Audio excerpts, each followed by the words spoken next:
દુશ્મનના વખાણ કોઈ કરે કોઈ દી? રાવણે હનુમાનજીના વખાણ કર્યા છે. લંકામાં 3 વ્યક્તિઓએ ભગવાન હનુમાનજી મહારાજના વખાણ કર્યા, એના પ્રશંસા, એના ગુણોની, એના કર્મની પ્રશંસા કરી. એના ઉપર મારે તમને આજે થોડી વાત કહેવી છે. એક માં જાનકીએ, બીજું રાવણના ભાઈ વિભીષણે, અને ત્રીજું સ્વયં રાવણ પોતે. આ ત્રણેય હનુમાનજી મહારાજની પ્રશંસા કરી. ભગવાન રામે તો કરી છે, ભરતે કરી છે, વાંદરાઓએ કરી છે. પણ મારે આપણા જ ગામની અંદર આપણી પૂજા થાય એ બહુ મહત્વની ન હોય.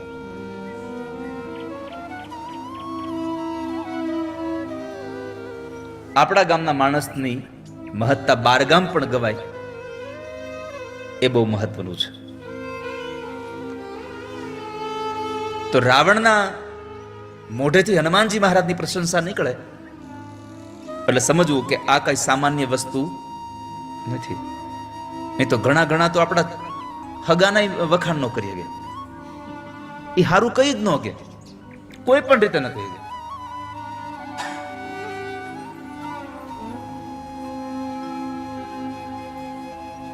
હનુમાનજી મહારાજ પોતે પોતાના મોઢેથી વખાણ ન કર્યા, પણ આ બધા લોકોએ, ભરતજી મહારાજે, માં જાનકીએ, પ્રભુ રામે, વાંદરોએ, રાવણે, વિભીષણે, આ બધાએ વખાણ કર્યા છે. પણ મારે 3 વ્યક્તિના એટલા માટે તમે લેવા છે કે એમાં આપણને આનંદ આવે એવો છે. જો કે ભરતજી મહારાજના વખાણ હનુમાનજી પ્રત્યેના, હનુમાનજી મહારાજ પ્રત્યે જ્યારે સૌથી પહેલા રામ અને માં જાનકી અને બધા લોકો, લક્ષ્મણજી જ્યારે 14 વર્ષનો વનવાસ પૂરો કરી અને અયોધ્યામાં પ્રવેશે છે, અને સૌથી પહેલા વહેલા સમાચાર હનુમાનજી મહારાજે ભરતને આપ્યા, તો ભરતજી બોલ્યા છે કે આજ તે મને દુઃખના ડુંગરમાંથી, દુઃખના એ દરિયામાંથી દૂર કર્યા, અને હનુમાન, મને તમારી અંદર મારા પ્રભુના રામના દર્શન થાય છે. આજે તે મને આજે દુઃખમાંથી મુક્ત કર્યો છે. બડા બડાઈ ના કરે, બડા ન બોલે, હીરા મુખ સે ના કહે, લાખ હમા. થોડું ઇફેક્ટ ઓછી કરી, બહુ વધી જાય, થોડી ઓછી કરી. ગઈકાલે હતું એવું ને પાછું કરી નાખે એટલે વાંધો નહીં, અને કાલ નો દેવું ને એવું રાખજે એટલે વાંધો ન આવે.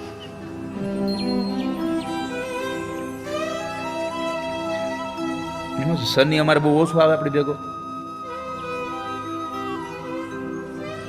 એ તો પરમ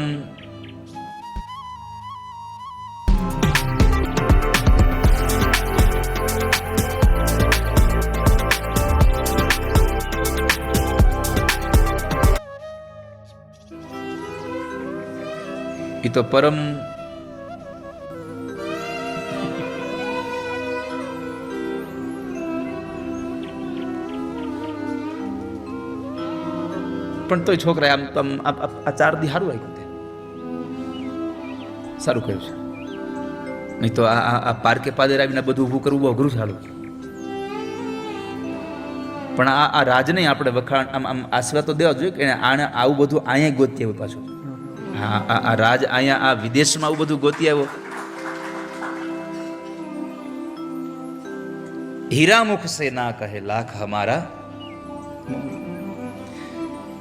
હીરાની કિંમત તો ઝવેરી જ કરે, બીજા કોઈ કિંમત ન કરે નહીં.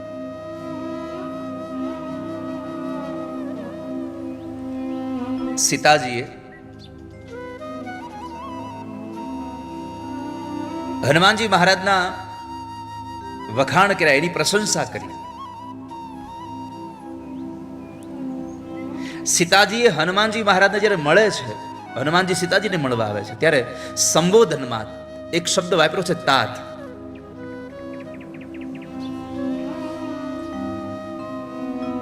બુડત બીરહ જલતી હનુમાના, ભય હું તાતમો કહું જલ જાના. હનુમાનજી મહારાજને સંબોધન કર્યું, ભય હું તાત મો કહું જલ જાના. તાત કહીને બોલાવ્યા. હવે તાત શબ્દનો અર્થ શું થાય ખબર છે? પિતા. તો આપણને અહીંયા આશ્ચર્ય થાય કે હનુમાનજીને પિતા કહીને બોલાવ્યા.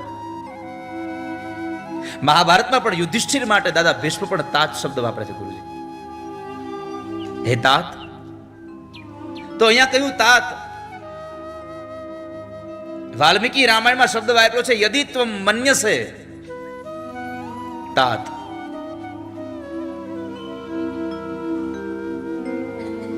તો તાત કઈ પિતા કઈ બોલાવાય? કઈ બાપ તો ન કહેવાય ને. પણ છતાં માતૃત્વની આ ભાવના છે, આ પ્રેમની ભાવના છે, અતિશય લાગણીની ભાવના છે.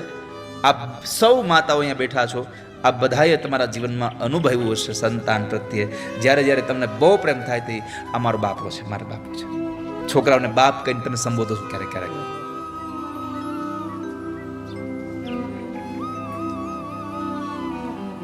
ક્યારેક ક્યારેક કોઈ પ્રેમમાં પણ બાપ કે, ક્યારેક ક્યારેક થાકી જાય કે હે બાપ હવે બંધ કરીને.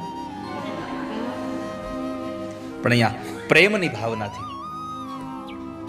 માં જાનકીએ ભગવાનને, હનુમાનજી મહારાજને પોતાનો દીકરો જ છે એવી લાગણી સાથે કહ્યું, ભય હું તાતમો કહું જલ જાના.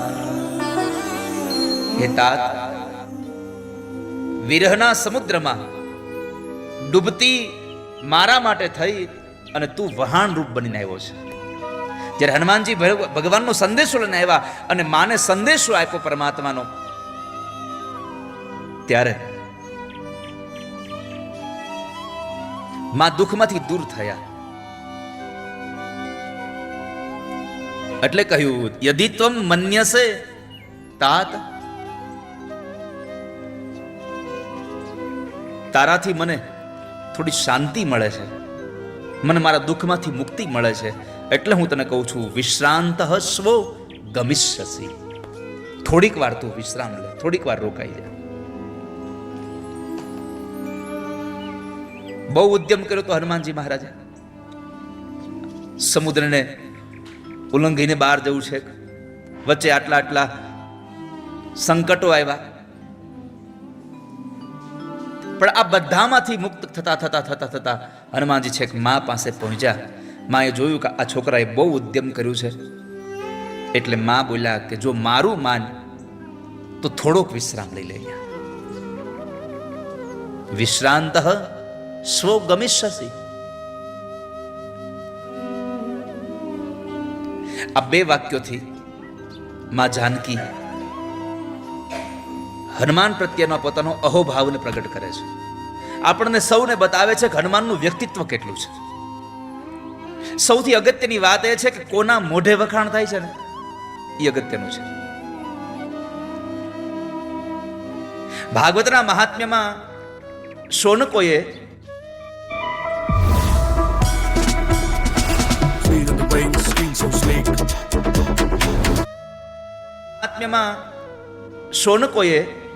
સુત નામના મહાપુરાણને કીધું બાપજી અમને કોઈ એવી કથા સંભળાવો કે જેનાથી અમને શાંતિ મળે.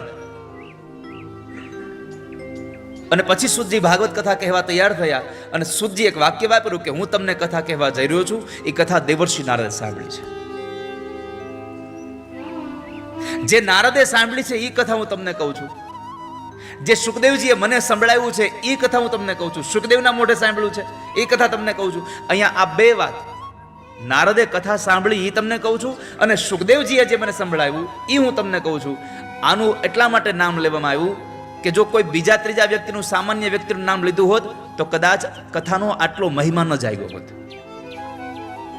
મેં ઘણી વાર કથાઓમાં કહ્યું છે કે નારદે કથા સાંભળી આવું આશ્ચર્ય શૌનકોને પ્રગટ થયું કે નારદે કથા સાંભળી. જે માણસ આ સંસારમાં ક્યાંય માયામાં ફસાતો નથી, લોક વિગ્રહ મુક્તસ્ય નારદસ્ય સ્થિરસ્ય ચ, આ સંસારમાં ક્યાંય નારદ સ્થિર નથી અને એણે કથા સાંભળી.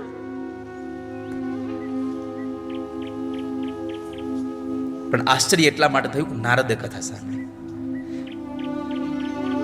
ગામડાનો ગરીબ માણસ લોન લેવા જાય, કોકની પાસે ઉછીના પૈસા લેવા જાય, ભાઈ પૈસા આપો, મારા દીકરાના લગ્ન છે, દીકરીના લગ્ન છે, તો આપણને આશ્ચર્ય ન થાય એમાં, કારણ કે એમાં કઈ નવાઈ નથી, એની પાસે પૈસા નથી એટલા માટે માણસ લેવા ગયો છે. પણ ગામનો સમૃદ્ધ માણસ ગામના કોઈ બીજા માણસ પાસે જઈને કે ભાઈ મને થોડા પૈસા આપો ને, મારા દીકરાના લગ્ન છે, તો ગામને આશ્ચર્ય થાય કે એના દીકરા માટે આને કોકની પાસે પૈસા માંગવા પડ્યા, આની પાસે તો પૈસા ક્યાં ઓછા છે. એમ અહીંયા કોણ કોના વખાણ કરે છે ને, કોના મોઢે વખાણ થાય છે ને, એ મહત્વનું છે. તમારા હાથમાં કારતૂસ હોય, એ આમ હાથથી મારો તો કોઈને લોહી ન નીકળે, પણ એને સારા એવા વેપનમાં ચડાવીને કોકને મારો તો કેટલાયના પ્રાણ ખેંચી લે. એમ આ સંસારમાં કોના મોઢે વખાણ થયા છે એનાથી મહત્વ છે. હનુમાનજી મહારાજના વખાણ આપણે કર્યા હોત તો કદાચ કોઈને યાદ ન હોત, પણ માં જાનકીએ વખાણ કર્યા એટલે આખી દુનિયા અડધી રાતે બેઠી છે કે અહીંયા કથા સાંભળીએ છીએ. માં જાનકી એના વખાણ કર્યા છે. તો માં જાનકી જે વખાણ કર્યા એને વાલ્મીકીજીએ પોતાની વાલ્મીકી રામાયણમાં આ બે વાક્યોને આમાં પધરાવ્યા છે. સૌથી પહેલી વાત છે, સગા દીકરા જેવો છે તાત, એટલે પોતાનો અહોભાવ વ્યક્ત કર્યો છે. હનુમાનજીએ તો મેનાક પર્વતે કીધું તોય કઈ એને વિશ્રામ લીધો નથી.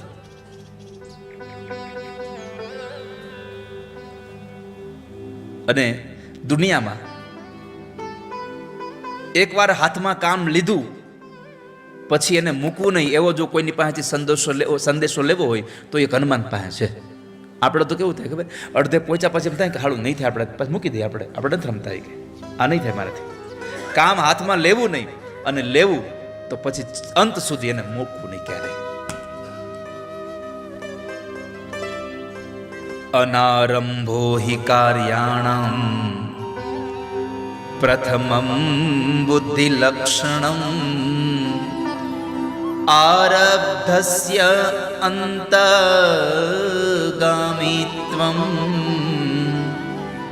દ્વિતીયં બુદ્ધિલક્ષણમ.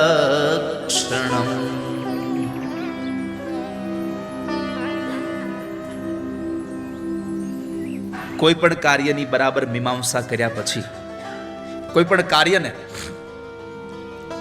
હાથમાં લેતા પહેલા જાણી લેવું. એને જાણવામાં પણ તમને શંકાયુક્ત થાય કે કદાચ આમાં, તમને સંદિગ્ધ થાય કે આમાં કદાચ આવું થશે.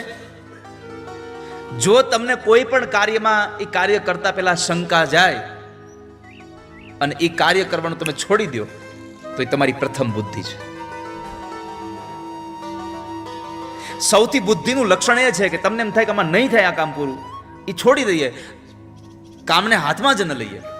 ઘણા લોકો મોટા ઉપાડે હાથમાં કામ લઈ લે, પછી પૂરું ન કરે અને બીજાને કરવાય ન દે.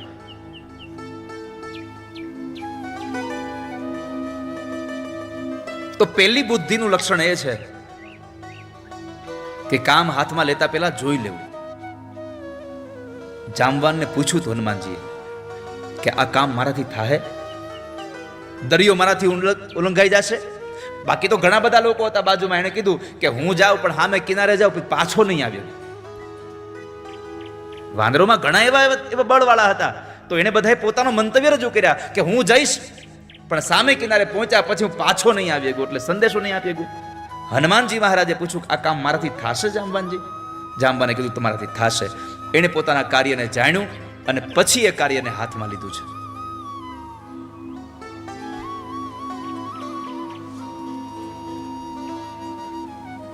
અને કામ હાથમાં લીધા પછી એક જ વસ્તુ કરવાની, કાં તો કરો યા મરો, ડુ ઓર ડાય, કરો યા મરો. હનુમાનજી મહારાજે બુદ્ધિનું લક્ષણ, કામને પેલા એની મીમાંસા જોઈ કે આને શું કરાય, કેવી રીતે કરાય, કેમ થશે, અને પછી એકવાર વિચાર થઈ જાય કે ના હા મારા થઈ જશે, પરિપક્વ વિચાર થઈ જાય, અને પછી એ કાર્યને પરિણામ સુધી તમે લઈ જાઓ, એ તમારી બુદ્ધિનું બીજું લક્ષણ છે. હનુમાનજીમાં આ લાક્ષણિકતા છે, બીજી બુદ્ધિનું પ્રમાણ એનામાં છે કે એણે એકવાર હાથમાં કામ પકડ્યું એ છોડ્યું નહીં. કામને સ્વીકાર્યું પછી મૂક્યું નહીં. કોઈ પણ કામ કરો, કોઈ પણ સિદ્ધિ કામ, તમારે કામની સિદ્ધિ કરવી હોય તો ખાલી બળ કામ ન કરે હો. તમારી અંદર કઠોરતા હોય, સાથે મૃદુતા જોઈએ.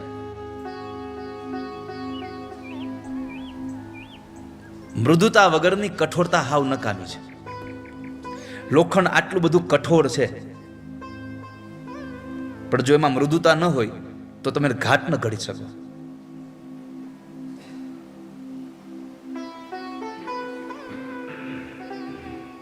તમારામાં મોટું થવાની તાકાત છે, પણ સાથે નાનું રહેવાની તાકાત તમારામાં હોય તો તમારી મોટપ આ સંસારમાં કામ આવે. તમારામાં મોટપ હોય પણ તમારામાં નાનું થવાનો જો ગુણ ન હોય તો તમારી મોટપ કામ નહીં કરે. ભાગવતજીમાં વામન અવતારની કથા જુઓ તમે. ભગવાન ચતુર્ભુજ નારાયણ પ્રગટ થયા માં આદિત્યની સામે, અને અદિતિએ ભગવાનને કીધું કે મારા દીકરાઓનું તમે હવે હિત કરો, એને એનું રાજ્ય પાછું અપાવો. ત્યારે બલિરાજાને મારી શકાય એવી સ્થિતિ જ નહોતી, કારણ કે યજ્ઞ કરતા હતા, યજન કરતા હતા. હવે શું કરવું? એવા સમયે ભગવાન ચતુર્ભુજ નારાયણ નાના એવા બાળકના રૂપમાં વામન અવતારમાં આવ્યા. જેને મોટામાંથી નાનું થતા આવડે એ નાનામાંથી મોટો થાય તો આ સંસારમાં એની સિદ્ધિઓ આ સંસારમાં લોકો યાદ કરે, નકર યાદ ન કરે.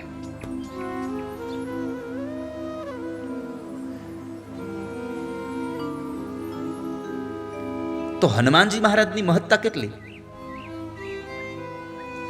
એક બળવાન માણસ એક બીજા બળવાન માણસની પ્રશંસા કરે ત્યારે ખબર પડે કે આ કેટલો બળવાન છે.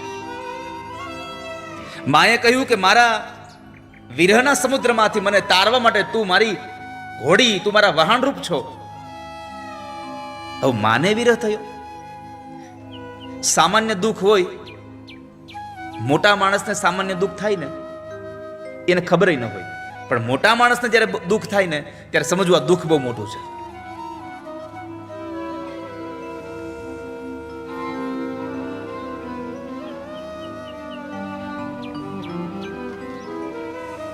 ઉત્તર રામચરિતમાં ભવભૂતિ નામના કવિ એક સુંદર શ્લોક ટાંક્યો છે. વિશ્વંભરા ભગવતી ભવતી મસૂત રાજા પ્રજાપતિ સમો જનક પિતા તે તેષાં વધૂસ્ત્વમસી નંદિની નંદિની પાર્થિવાનાં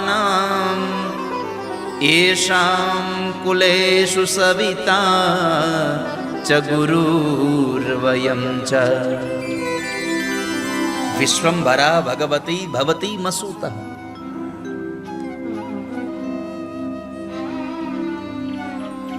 માં જાનકીને દુઃખ થયું. વિશ્વનું ભરણ પોષણ કરનારી આ પૃથ્વી એ તમારી માં છે. ભભૂતિ માને કહે છે કે માં, આ જગતનું પાલન પોષણ કરનારી આ પૃથ્વી તમારી માં છે. રાજા પ્રજાપતિ સમો જનક પિતા તે, પ્રજાપતિ જેવો તમારો બાપ જનક છે. હે સીતા, હે દીકરી, તું એવા રાજાઓની પુત્ર વધુ અને વધુ છો કે જે રાજાઓનું કુળ સૂર્યવંશી છે. વિશ્વામિત્ર અને વશિષ્ઠ જેવા એના ગુરુજનો છે. આટલા વિશેષણોથી યુક્ત થયા. પૃથ્વીની દીકરી, જનકની દીકરી, જનક જેવો બાપ છે, દશરથ જેવો તમારો સાસરો છે, સસરા છે, વિશ્વામિત્ર અને વશિષ્ઠ જેવા તમારા ગુરુજનો છે, રામ જેવો એનો પતિ છે, અને તમે દુઃખી છો. એનું દુઃખ કેવું હોય!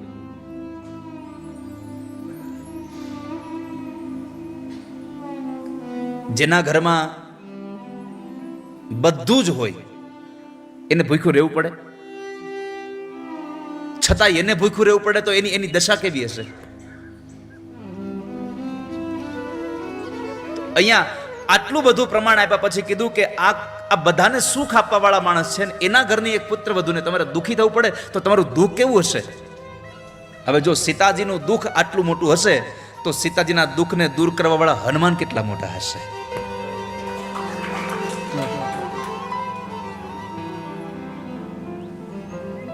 સીતા સ્વયંવરમાં આમ ધનુષ પડ્યું હતું, હમણાં ગુરુજી કહ્યું એમ ધનુષ હતું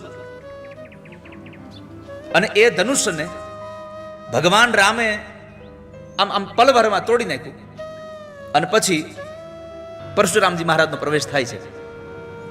પરશુરામજી મહારાજ આટલા મહાન ધનુષને, શિવના ધનુષને કોણે તોડી નાખ્યું? આટલા મોટા ધનુષને કોણે તોડી નાખ્યું? શિવનું મહાન ધનુષ તોડ્યું, શિવનું મહાન ધનુષ તોડ્યું. આવી બહુ બધી વખત એને આમ ઘોષણા કરતા રહ્યા. ત્યારે લક્ષ્મણજી આવીને કીધું, બાપજી નિર્ણય તો તમે જ કર્યો. કેમ? તો કહે છે કે શિવનું ધનુષ આટલું મોટું છે તો તમે વિચાર કરો, જો ધનુષ આટલું મોટું હોય તો એને તોડવા વાળો કેટલો મોટો હશે? નિર્ણય તો તમે જ કરી દીધો છે. પણ એ પરશુરામજીના પ્રસંગમાં મારે ન જવું, કારણ કે એ પ્રસંગ જો લેવા જઈએ તો દિવ્ય કથા છે, આનંદ પાવે એવી કથા છે. તોડી નાખો તમારા તાગણા અને ભૂસી નાખો ત્રિપુંડ, પછી આવો મેદાનમાં તો તમને ખબર પડે કે સુમિત્રાના ધાવણમાં કેટલી તાકાત છે. આવી પ્રસંગ ત્યાં બન્યો હતો.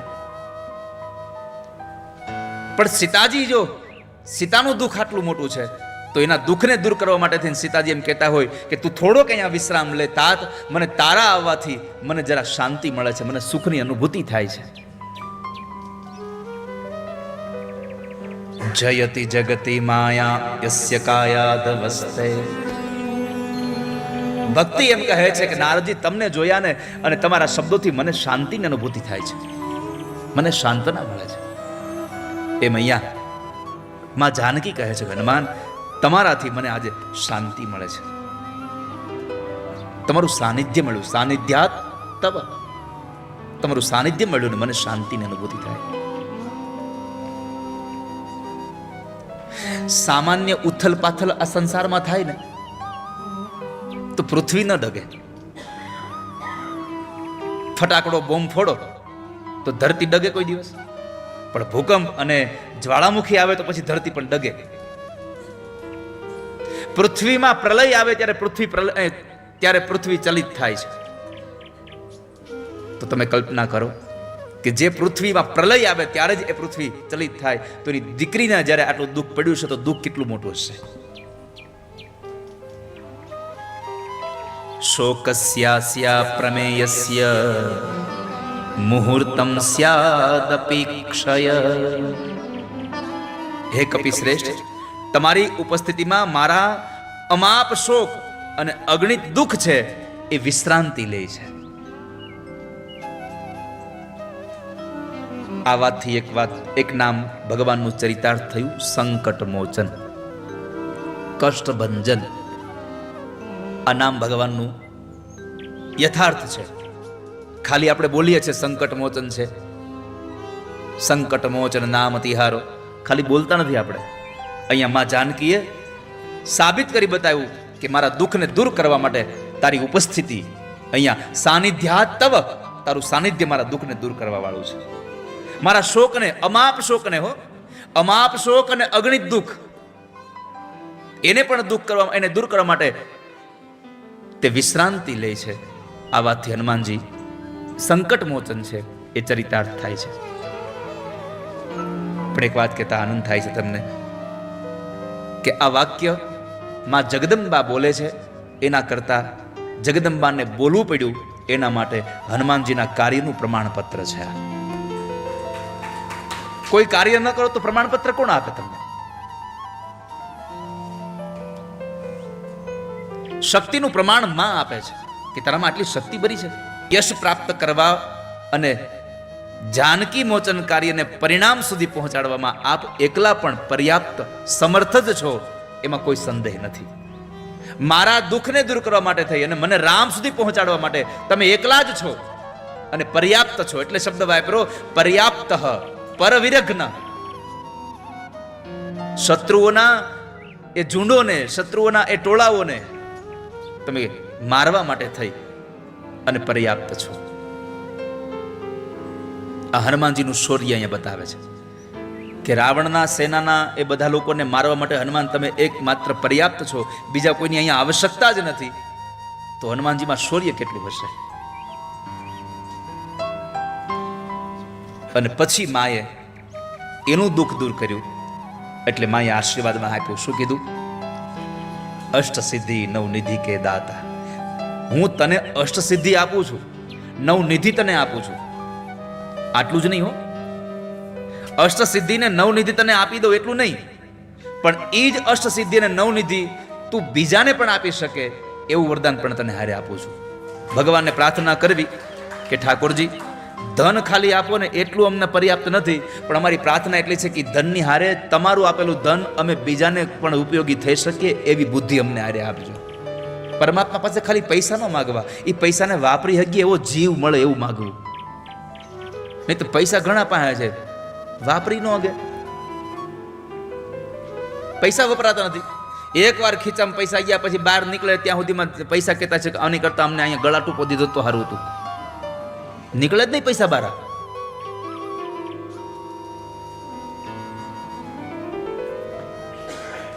પણ હનુમાનજીને માં જાનકીએ કહ્યું કે તે મારા દાંપત્ય જીવનમાં મને જે પ્રભુ રામ વાલા છે, અમારા દાંપત્યમાં આવેલા દુઃખો, ઘણી વખત દાંપત્ય જીવનમાં દુઃખો આવે.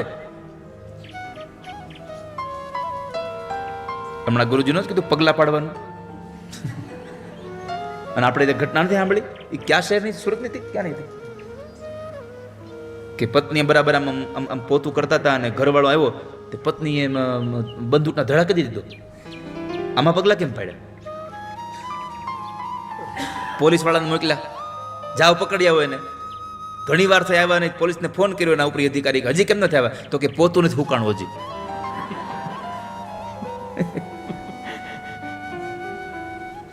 ઘણાના દાંપત્ય એવા હોય, ઘણા દાંપત્ય એટલું સુખી હોય. એકવાર એક દુકાનદારે એક પત્ની ઉપર કેસ કર્યો, કોર્ટમાં રજૂ કરવામાં આવ્યા. કોર્ટમાં રજૂ કર્યા અને જજ સાહેબે પૂછ્યું વકીલને, એના ફરિયાદીને, શું કર્યું? તો કે આમણે મારી દુકાનમાંથી બિસ્કિટનું પેકેટ ચોર્યું. જજને સાબિતી મળી ગઈ કે આણે ખરેખર બિસ્કિટનું પેકેટ ચોર્યું છે. હવે આને સજા શું આપી? એટલે નક્કી કર્યું કે એ પેકેટમાં જેટલા બિસ્કિટ હતા એટલા દિવસ આને જેલમાં રાખો.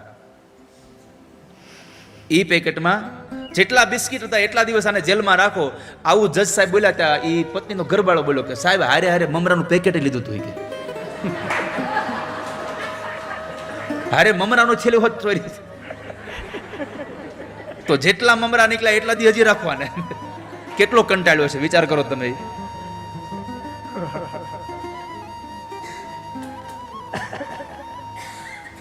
દાંપત્ય જીવન તો ધન્ય ગ્રહસ્થાશ્રમ, ધન્યો ગ્રહસ્થાશ્રમ. ગ્રહસ્થાશ્રમ એવો હોવો જોઈએ કે સંસારમાં આપણને આનંદ મળે.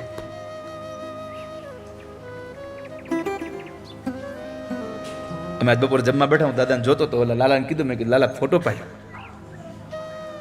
હા, એને ખબર નહોતી. મેં કીધું ફોટો પાડે જલ્દી. આ બે જણા અહીંયા આવીને એક થાળીમાં જમે છે ને આ જોવા જેવું છે દાંપત્ય જીવન. હા, પત્ની પોતાના પતિને જમાડીને જમે એ તો છે જ, પણ પોતાનો પતિ પણ પોતાની પત્નીની. અને આમ યાદ રાખજો, જેટલી કાળજી પત્ની પોતાના પતિની રાખે એટલી જ કાળજી પતિની પણ છે કે પતિ પોતાના પત્નીની કાળજી રાખવી જોઈએ.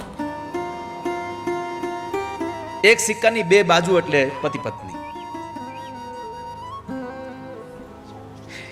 ખાલી પત્ની જ પોતાના પતિને આદર અને ભાવ સત્કાર આપે તો દાંપત્ય જીવન કદાચ સુખી થાય ન થાય આવું બને, પણ પતિ પણ પોતાના પત્નીને આદર અને ભાવ આપે તો દાંપત્ય ધન્ય બને, એમાં સંશય નથી.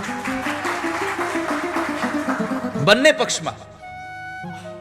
મેં તો કેટલી વાર કથાઓમાં કહ્યું છે કે પત્ની પોતાની પત્ની પાસે અપેક્ષા રાખે કે તું મારા બા બાપુજીની પ્રત્યે આટલો ભાવ રાખ, મારા પરિવારના પ્રત્યે આટલો ભાવ રાખ, તો કેવળ પત્ની જ પોતાના પરિવાર પ્રત્યે ભાવના રાખે એવું નહીં, પતિની પણ એવી જ ફરજ આવે છે કે એના સાસુ સસરા પ્રત્યે એટલી જ ભાવના હોવી જોઈએ એને, તો દાંપત્ય જીવન સુખી થાય. તમે કોઈકની પાસે માગી ત્યારે શકો જ્યારે તમે કંઈક આપ્યું હોય. તમે ક્યારે આમ કર્યું ન હોય તો તમે આમ નહીં કરી શકો ક્યારે. તો દાંપત્ય જીવન સુખી બને. મારા આનંદમય ભરેલા એ દાંપત્ય જીવનમાં આવેલો આ વિકટનો સમય અને એમાં તે મને આવીને દુઃખ દૂર કર્યું. હનુમાન, હું તને અષ્ટ સિદ્ધિ અને નવનિધિ માટે તને હું આશીર્વાદ આપું છું. એટલું જ નહીં, તું પણ આ બીજાને આપી શકીશ એના માટેની પણ હું તને ખાતરી આપું છું. હવે અષ્ટસિદ્ધિ નવનિધિ, મેં શરૂઆતમાં એક વાત કરી તમને કે અષ્ટસિદ્ધિ ને નવનિધિ તમને મળે, પણ આપણને ખબર કેમ પડે કે અષ્ટસિદ્ધિ આ નવનિધિ કઈ?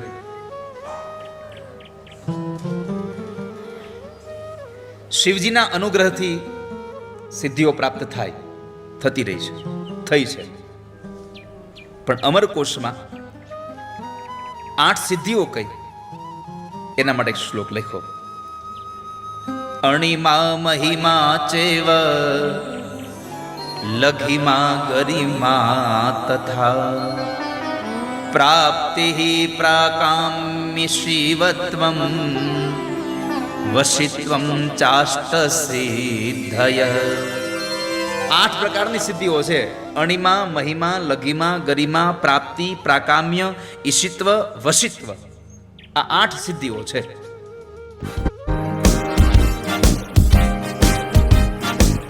मेरी पत्नी कोको है ना, उसके नाना जी ने जब 3 महीने की उम्र में खोको का हाथ देखा था, तब उन्होंने जो जो कहा. સિદ્ધિઓ છે.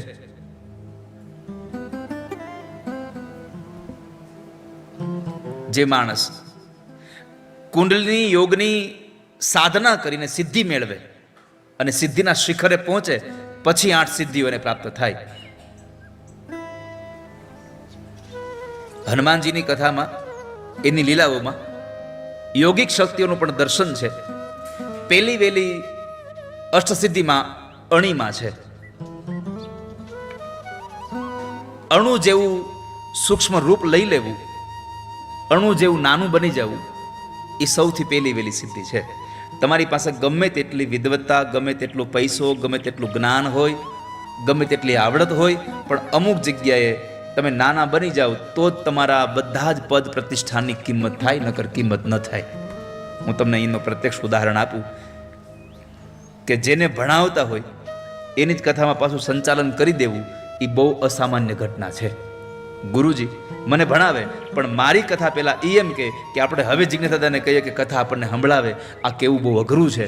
આવી સામાન્ય આટલી મોટી અવસ્થા થયા પછી પણ, મોટી એક એની પાસે જ્ઞાનની મહિમા રહ્યા પછી પણ એક અણિમા જેવી સિદ્ધિ પ્રાપ્ત થાય, એ બહુ મહત્વની વાત છે.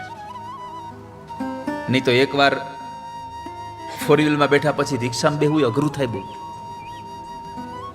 પણ ટ્રેન જોવા જાવી તો રિક્ષામાં બેહવું પડે. ગુરુજી, આ ટ્રેન તો યાદ જ રહી ગયા છે. તમે છોકરા સવારે તૈયાર, મેં ફોન કર્યો, તમે તૈયાર ન થયા કોઈ, પણ તમે આમ ગયા હતા, આમ જવાનું હતું. એ જે મજા આવી છે આજે,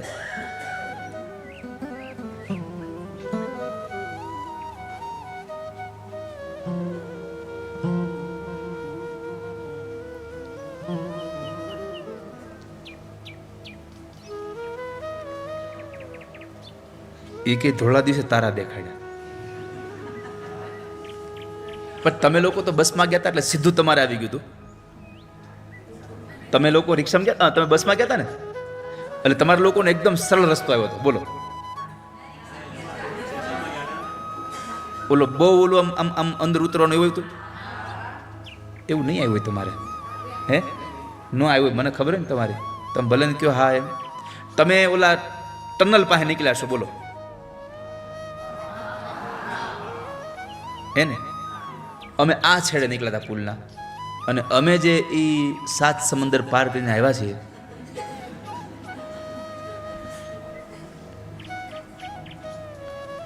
વલ્લભ કાકા કે આ રિક્ષા આમ ઊંધી વળતા કેટલી વાર લાગશે? એમાં 3 જણાને બેહાડે, વળતા એકને અડધે ઉતારી દે. એમાં મને જ ઉતાર્યો. મને કે એકને ઉતરી જવું પડશે. મેં કીધું હાલ તો હું ઘડીક યાત્રા કરું. અમે જ્યારે જતા હતા ને ત્યારે બધા આવતા હતા ને, તો મેં કીધું ગુરુજી બધા હાફી ગયા. મેં કીધું ન આવતા હોય તો અહીંયા ત્યાં વળતા આવ્યા, મેં કીધું ગુરુજી આપણને કોક કહેતો છે, ન આવતા હોય ત્યાં અહીંયા.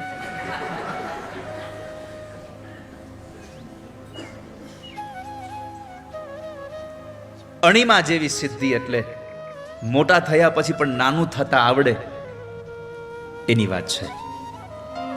સોફામાં બેસવા મળે પછી ક્યારેક નીચે બેસતા પણ આવડી જાય તો સમજવું આપણામાં 8 સિદ્ધિઓમાંથી એક સિદ્ધિ આપણામાં આવી છે. આજે લંકામાં પ્રવેશ કરતી વખતે હનુમાનજી મહારાજે નાનું એવું રૂપ ધારણ કર્યું. મસક સમાન રૂપ કપિધરી લંકી ચલે સુમિરી નરહરી. હનુમાનજી મહારાજ મચ્છર જેવડું રૂપ લઈ નરદેહધારી ભગવાન શ્રી હરિનું સ્મરણ કરતા કરતા લંકા તરફ ગયા. હવે અહીંયા બહુ સરસ વાત કરી કે લંકહી ચલેવું સુમિરી નરહરી. ભગવાનનું સ્મરણ કરતા કરતા આગળ ગયા. આટલી બધી તાકાત હોવા છતાં, આટલું બધું બળ હોવા છતાં, જે માણસ દરિયો ટપીને સામે વયો જાય પછી એનામાં કેટલું અભિમાન આવી જાય, છતાં પણ એ માણસ પરમાત્માને યાદ કરતા કરતા જાય છે. આ પંક્તિ આપણને સૌને એક મહિમા બતાવે છે કે તમે ગમે તેટલા સફળ થઈ જાઓ તો ભગવાનને યાદ કરતા કરતા આગળ વધવું, એને ભૂલી ન જવા ક્યારેય પણ. તમારી સફળતા પછી પણ પરમાત્માને યાદ કરતા રહો. બીજી એક સિદ્ધિ છે મહિમા. માણસ પેલા નાનો થતા શીખે પછી મોટો થતા શીખે. હનુમાનજી જ્યારે સમુદ્ર ઉલ્લંઘન કરી રહ્યા હતા અને પરીક્ષા કરવા માટે સર્પોની દેવી સુરસાને જ્યારે મોકલે છે, જેમ પોતાનું મોઢું ખોલે, તમને બધાના કથા યાદ છે કે જેમ સુરસા મોઢું મોટું કરે એમ ભગવાન હનુમાનજી મોટા થાય, જેમ મોટું કરે એમ ભગવાન હનુમાનજી મોટા થાય. અનેક ગણું એવું મોટું કરાયું અને એ વિશાળ મોઢું જ્યારે એને ખોલ્યું ત્યારે નાનું એવું રૂપ લઈને અંદર જઈને પાછા વહ્યા. 16 જોજન મુખ તે થયું તુરત પવન સુત 32 ભયવું જસ જસ સૂરજા બદન બઢાવા તાસુદૂન કપિ રૂપ દેખાવા. 16 યોજનનું મોઢું મોટું કર્યું. હનુમાનજી 32 યોજન મોટા થઈ ગયા.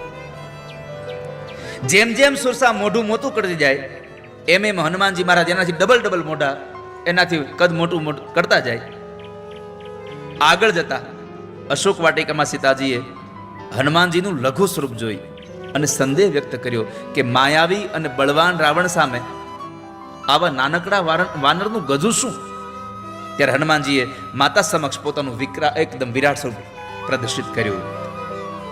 કનક ભૂધરાકાર શરીરા સમર ભયંકર અતિ બલબીરા. જો કે તમને બધાને આમ તો આ સુંદરકાંડનો અત્યારે મહિમા, જેમ હનુમાન ચાલીસાનો મહિમા છે એમ સુંદરકાંડનો મહિમા છે. અત્યારે શરીર એને સુવર્ણના પર્વત જેવું, સુમેરુ પર્વત જેવું બનાવ્યું. યુદ્ધમાં ભયંકર અતિ બળવાન અને વીર હતું. જેને નાનામાંથી મોટું થતા આવડે એ મહિમા લખી છે, એ મહિમા સિદ્ધિ છે. પછી લઘીમાં હલકા વજનનું થવું, હળવા વજનનું. અહીંયા હલકા શબ્દ આવ્યો એટલે એક વાત કહું, જીવનમાં હળવું થવું, હલકું ન થવું. કોઈ દી હળવું થવું પણ ક્યારેય હલકું ન થવું.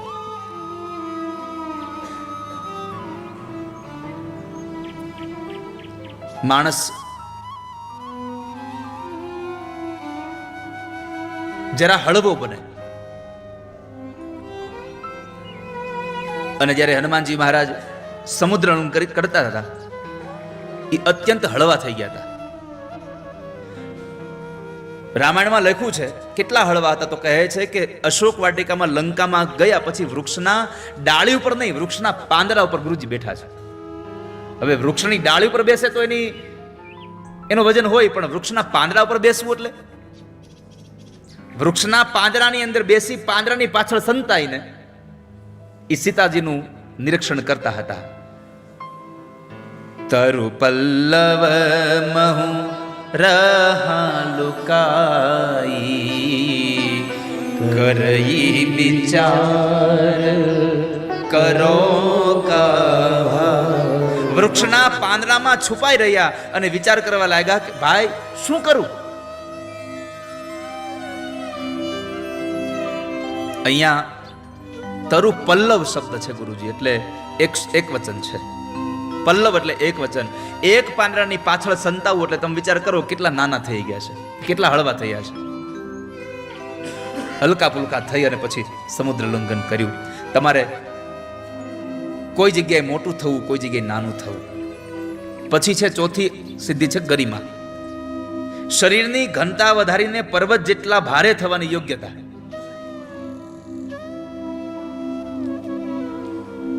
મહાભારતના યુદ્ધમાં હનુમાનજી મહારાજનો જ્યારે ભીમ સાથે ભેટો થાય છે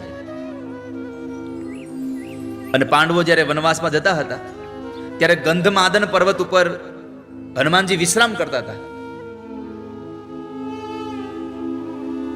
અને પૂછ માર્ગમાં હતી એટલે ભીમે ઉદ્ધતાઈથી વર્તન કર્યું અને કહ્યું કે આને હટાવો.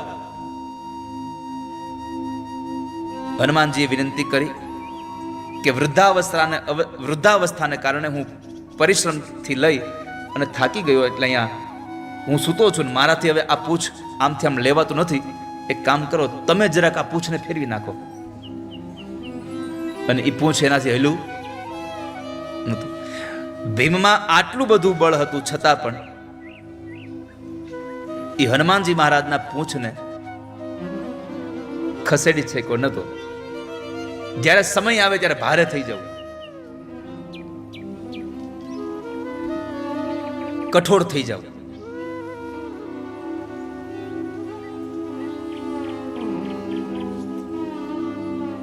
ડોક્ટર જેવું. એ જ્યારે આપણને આમ તપાસતા હોય ને ત્યારે આમ આમ છાતી પર જેમ હાથ મૂકે ને એકદમ મુલાયમ હાથ મૂકે. આમ હાથ પકડે તો એકદમ મુલાયમ રીતે પકડે. પણ રોગને પકડ્યા પછી એ રોગને કાપવા, એને કાઢવા હાટું જ્યારે ઇન્જેક્શન દે અથવા તો ઓપરેશન કરે ત્યારે છરી કાંઈ આમ ન હકાવી.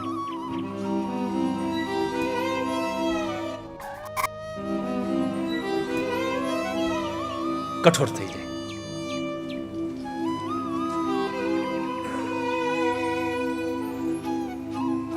વાયુપુત્ર હતા હનુમાનજી મહારાજ, એટલે એક નાતે તો ભીમના ભાઈ હતા, કારણ કે ભીમ પણ વાયુપુત્ર હતા. એટલે મોટા ભાઈના નાતે ભીમે અંતે હનુમાનજી મહારાજને પ્રણામ કર્યા. ત્યાર પછી પ્રાપ્તિ, પાંચમી સિદ્ધિ છે પ્રાપ્તિ. ઈચ્છિત પદાર્થો અને અલૌકિક શક્તિ પ્રાપ્ત થવી, લૌકિક નહીં હો.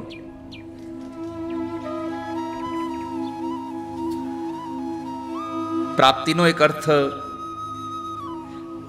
એવી સિદ્ધિ છે જે પશુ પક્ષીઓની અજાણી ભાષાઓને સમજી શકે, રોગ મટાડવાનું કૌશલ્ય પણ પ્રાપ્ત કરી શકે. આ ધરતી ઉપર રહીને સૂર્ય, ચંદ્ર કે અવકાશ સુધી પહોંચી શકે.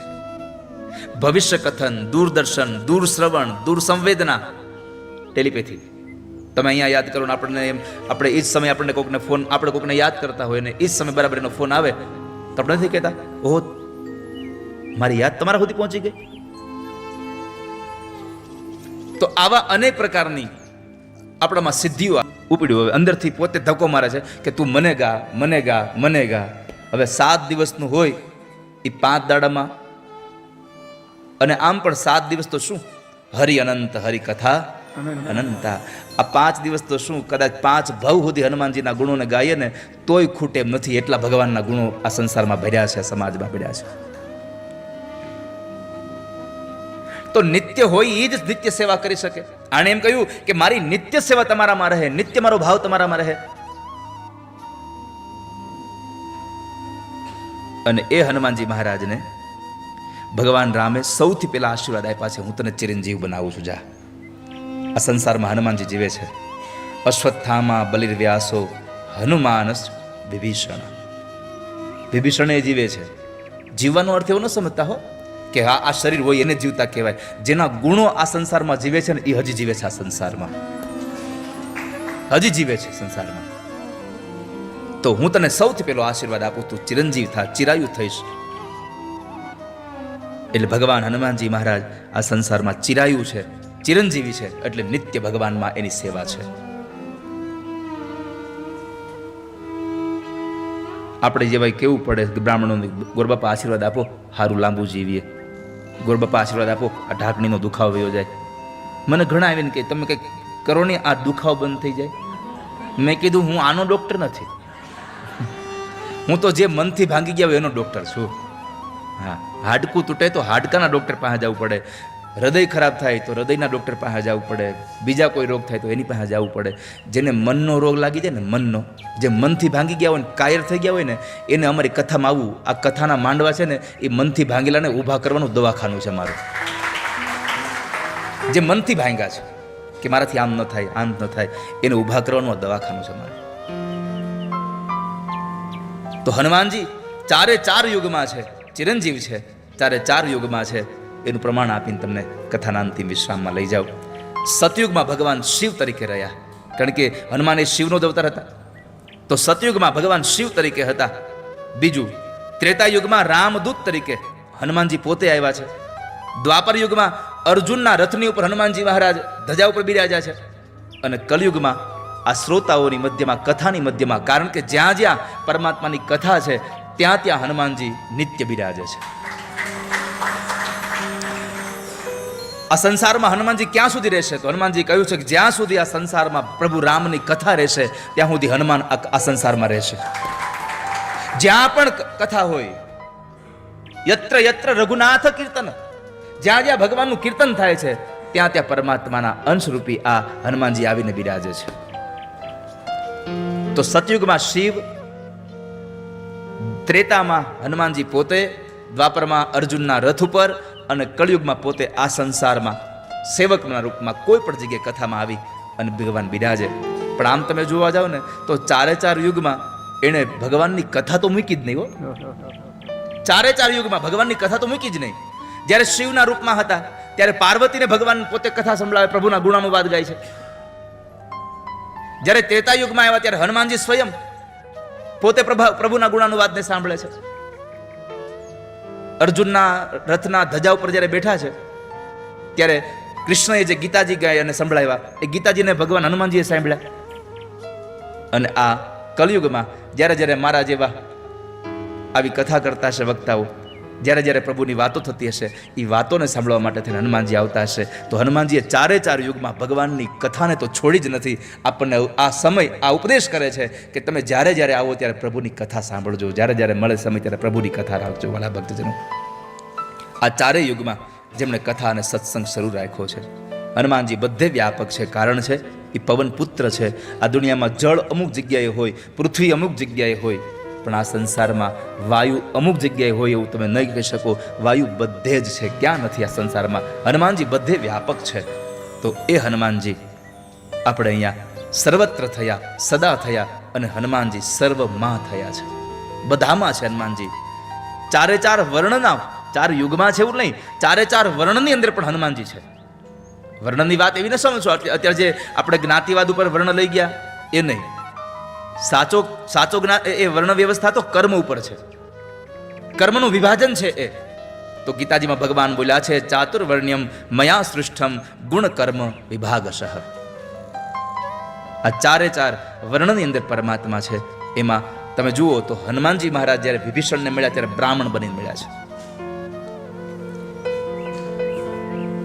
વિભીષણને મળ્યા ત્યારે બ્રાહ્મણ બનીને મળ્યા છે. એટલે બ્રાહ્મણના રૂપમાં પણ હનુમાનજી આવ્યા છે. જ્યારે યુદ્ધ કરે છે ત્યારે ક્ષત્રિયનો ધર્મ છે એમાં, એટલે ક્ષત્રિય રૂપમાં છે. શરીર ભરે એનું છે પણ ક્ષત્રિયના રૂપમાં છે. ઉપદેશ કરે ત્યારે બ્રાહ્મણ છે, યુદ્ધ કરે ત્યારે ક્ષત્રિય છે.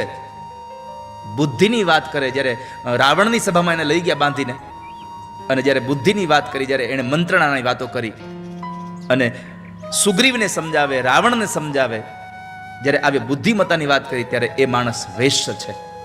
કારણ કે બુદ્ધિ વગર તમે વેપાર ન કરી શકો, નકર તમારું કોક કરી જાય. બુદ્ધિ હોય તો તમે વેપાર કરી શકો. તો જ્યારે બુદ્ધિનો ઉપયોગ કરે છે ત્યારે એ વેશ્યના રૂપમાં છે, અને જ્યારે સેવકના રૂપમાં આવે છે ત્યારે એક શૂદ્રના રૂપમાં હોય છે, એ શૂદ્રમાં હોય. આમ રીતે ચારે ચાર જગ્યાએ પોતાના કર્તવ્યોનો બોધ આપણને કરાવે છે. આ સંસારમાં ઉત્પત્તિ સ્થિતિને લઈ આ ત્રણ કાર્યો બ્રહ્મા, વિષ્ણુ અને મહેશના છે. તો બ્રહ્મા સર્જન કરે છે, પાલન ભગવાન નારાયણ કરે છે, અને શિવ સંહાર કરે છે. આ ત્રણ કાર્યો જ્યારે આપણી સામે આવે ત્યારે એકલું યાદ રાખવું, તમે કંઈક નવી વસ્તુ સર્જન કરો ત્યારે સમજવું મારામાં રજોગુણ આવ્યો છે. રજોગુણ વગર તમે સર્જન ન કરી શકો, સત્વગુણ વગર તમે પાલન ન કરી શકો, અને તામસ ગુણ વગર તમે સંહાર ન કરી શકો. તમે નાના એવા કીડાને મારો ને, sir sir sir sir sir sir sir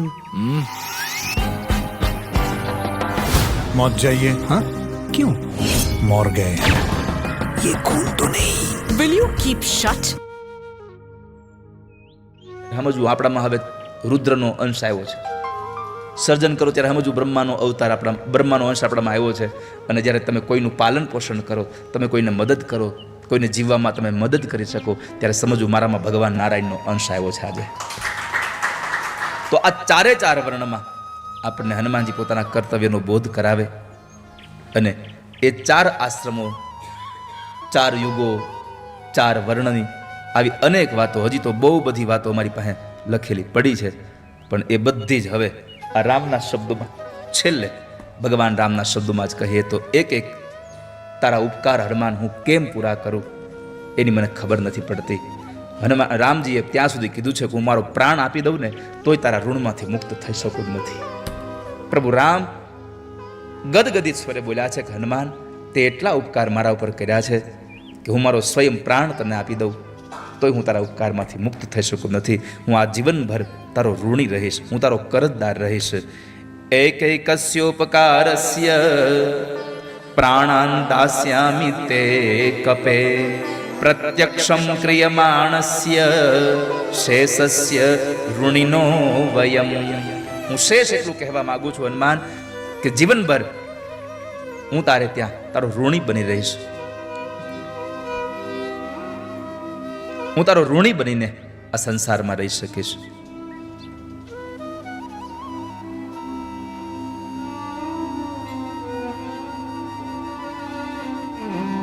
હનુમાનજીના ગુણોની કથા સાંભળી, પ્રભુ રામની કથા સાંભળીને હનુમાન પ્રસન્ન થાય એ સામાન્ય ઘટના છે, પણ હનુમાનની કથા સાંભળીને પ્રભુ રામ પોતે પ્રસન્ન થઈ જાય એ અસામાન્ય ઘટના છે. જ્યારે જ્યારે હનુમાનના ગુણોને સાંભળ્યા છે, અગસ્ત્ય મુનિના મુખેથી હનુમાનજીના ગુણોને, હનુમાનજીની કથાને પ્રભુ રામે સાંભળી છે, અને જ્યારે રામે હનુમાનજીની કથા સાંભળી ત્યારે રામ બોલ્યા છે, અદ્ય મે દેવતા તુષ્ટા પિતરઃ પ્રપિતામહા. આજે મારા બધા જ દેવતાઓ પ્રસન્ન થયા હશે, આજે મારા બધા જ પિતૃઓ રાજી થઈ ગયા હશે. આવી જેને અનુભૂતિ થવા લાગી.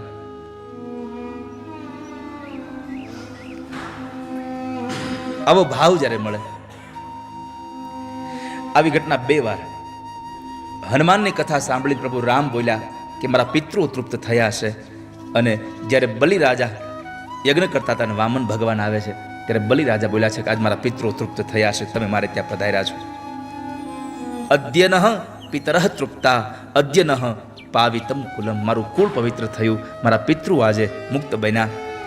બસ આ 2માં તફાવત એટલો છે કે ભાગવતમાં સેવક બોલે છે કે મારા પિતૃઓ રાજી થયા હશે, અને રામાયણમાં રામ બોલે છે કે હનુમાન તમારી કથા સાંભળી અને મારા પિતૃઓ રાજી થઈ ગયા હશે. આજે આ રામચરિત માનસના એ સુંદરકાંડ અંતર્ગતની જે પણ કાંઈ પુષ્પ મને ઠાકોરજીએ પ્રેરણા કરી, ગુરુજીએ મને જે ભણાવ્યો છે, એમાંથી મેં તમને એ પુષ્પની સુગંધ તમને આપી છે.